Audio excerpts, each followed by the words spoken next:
Hello guys, sa gusto manood ng video diyan, may video ako na i-recommend sa inyo, King of Kings. Kung sino yung hindi nakapanood ng video na to at gustong manood ng video, ipapakita ko sa inyo kung ano yung video na to.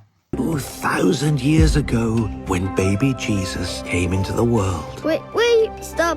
If it's not about a king, then I'm not interested. This story is about the King of Kings. If you're with me, then I know that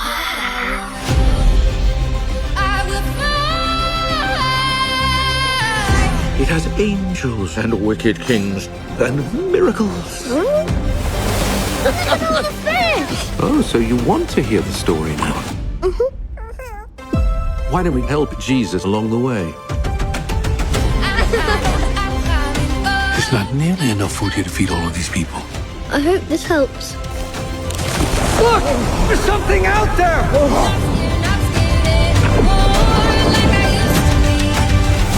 Don't be afraid. This was a miracle to some, but a threat to others. Why don't we just turn the people against him? Open up my eyes and see, and I'm not only wishing, dreaming. Take it! Can't we help him? Yes, but not the way you think. Thank you, Dizzy.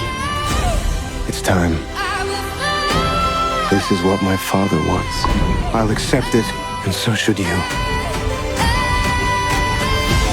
You see, a true king serves his subjects. You'll become stronger than before. It is a great story. Now, if you watch that video guys, sobrang ganda ng video na yan, lalo na kung makikita nyo sa movie. Talagang mabe-bless kayo sa video na yan kasi nagre-refer siya about Passion of Christ. Tapos kung nagbabasa kayo ng Bible is talagang nakukuha nun sa video na yon yung ginawa ni Jesus during na nandito pa siya sa mundo. So guys, kung may video kayo na gusto panoorin, tignan nyo yan, King of Kings. Maraming salamat and God bless you all.